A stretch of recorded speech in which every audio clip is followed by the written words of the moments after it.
Think about last time you needed to ask a question and you didn't. Maybe it was in a job interview and you froze. Or maybe it was in a meeting at work and you stayed quiet even though you didn't understand. Or maybe it was just a casual conversation and you felt too awkward to ask for clarification. The problem isn't you. It's not your English. It's not your intelligence.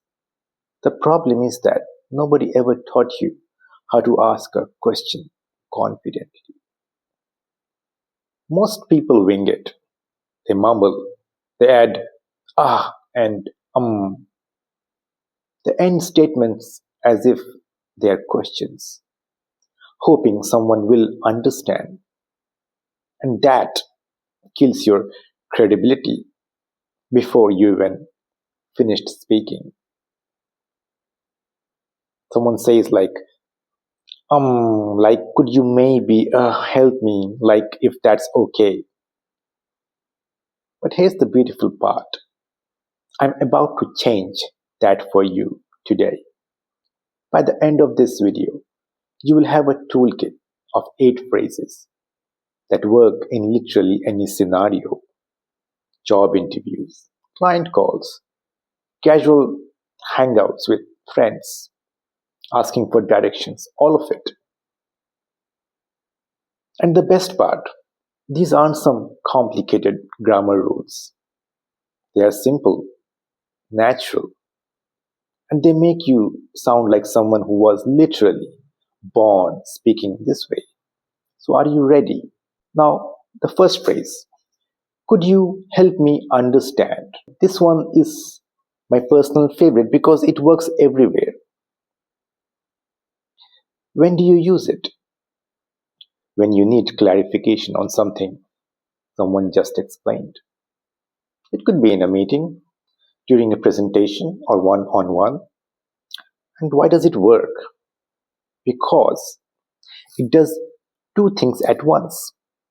It shows humility, I need help, and authority, I'm smart enough to ask when I don't know. That combination is powerful. Now here's a quick example in action. Let's say an employee says, could you help me understand the timeline for the first phase? Then the boss replies, of course, we are looking at 3 weeks. Then the employee nods, takes note, maintains eye contact. See what happened? No stutter, no apology, just confidence. Here are 2 variations you can use. Could you please help me understand the process a bit better? Or, I want to understand this correctly. Could you clarify, please? Phrase number 2. This is your go-to when you want to ask something but respect the other person's time. I have a quick question. It signals that you respect their schedule. It also sets an expectation you're not going to ramble. So when do you use it? Literally any time. Before asking your manager for advice, before stopping a colleague at their desk, before interrupting a conversation. The magic word here is quick. It tells people you value their time, and people love that. Now here's a quick example. Let's say an employee approaches a manager. So here the employee goes, hey, I have a quick question. Is this a good time? The manager replies, sure, what's up? The employee goes again, I wanted to check in about the deadline shift. See? Now we can say the same thing in other ways. Let's have a variation. Okay? I have a quick thought to run by you. Or, quick question, when were we expecting the report? Phrase 3 is pure politeness wrapped in confidence. Would you mind explaining?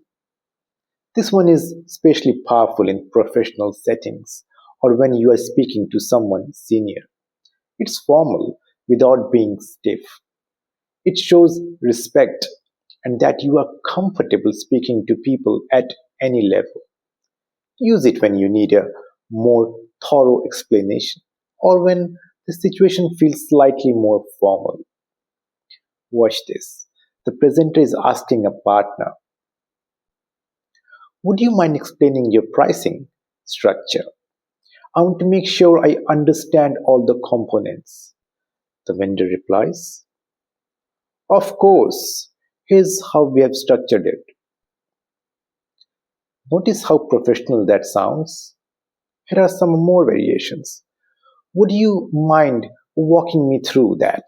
Or would you be willing to explain how that process works? Phrase 4 is gold for casual conversations, networking, and interviews. I am curious about.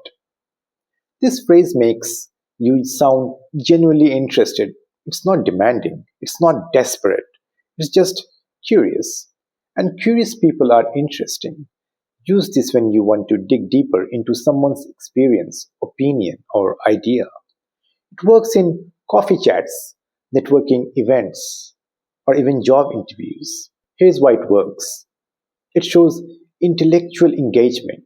You're not just asking for information, you're genuinely interested in understanding. Let's have a coffee shop setting, okay, between two professionals that are talking with each other. So here it goes. Person A, I'm curious about your approach to project management. How did you implement that system? Person B, great question. So we started with, see, how that creates a real conversation. Here are some more variations. I am fascinated by how you, or I'm interested in learning more about.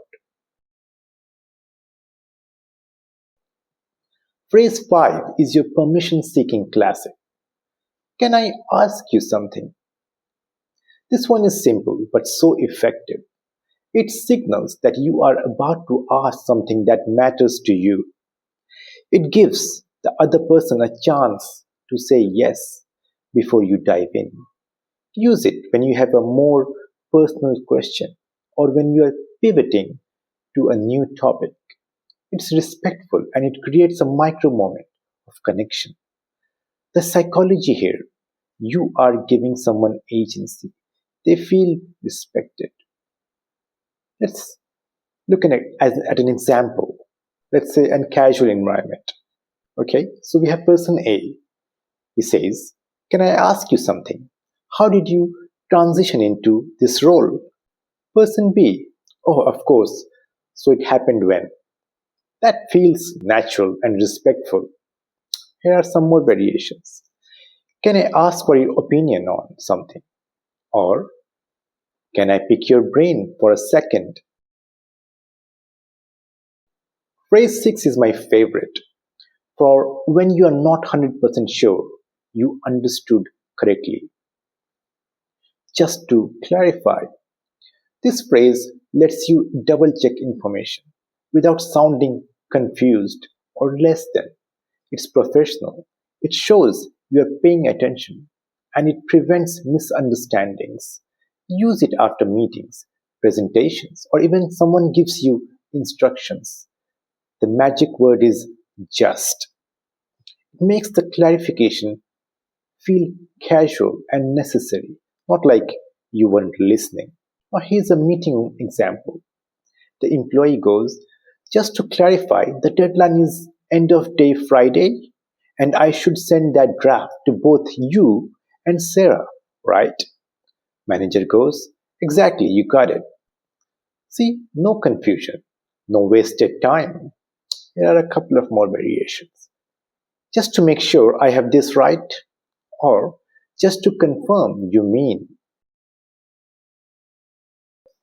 Phrase 7 is brilliant because it makes you sound humble and confident at the same time. I might be missing something. This is especially powerful when you are in a discussion and you think something doesn't quite add up. It invites the other person to fill in the gaps without making them defensive. Use this when you are brainstorming or in meetings, or when you want to respectfully challenge an idea. It says, I am open to being wrong, but I want to understand more.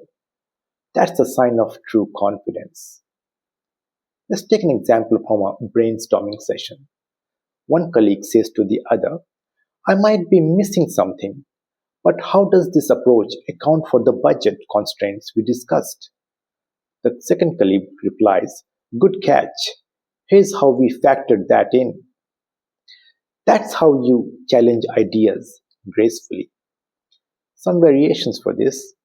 Help me understand because I might be missing context, or I might be off base here, but.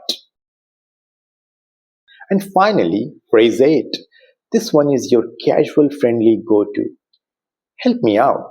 What does this mean? This phrase is perfect for casual conversations, chats with friends, or when you want to ask something without any formality. It's conversational, it's warm, and it creates an instant connection because you're asking someone for their help.